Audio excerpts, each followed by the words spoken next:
Hello everyone, fourth semester civil ইঞ্জিনিয়ারিংয়ের একটা important subject geotechnical engineering. আমরা এই ভিডিওটা ইউনিট 2টা ডিসকাশন করব।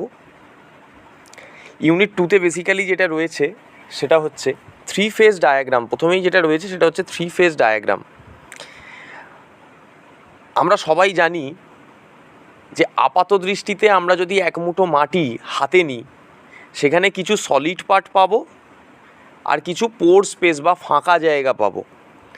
এই পোর স্পেস বা ফাঁকা জায়গাটায় আইদার এয়ার ঢুকে থাকতে পারে, অথবা ওয়াটার ঢুকে থাকতে পারে, অথবা দুটো একই সঙ্গে থাকতে পারে।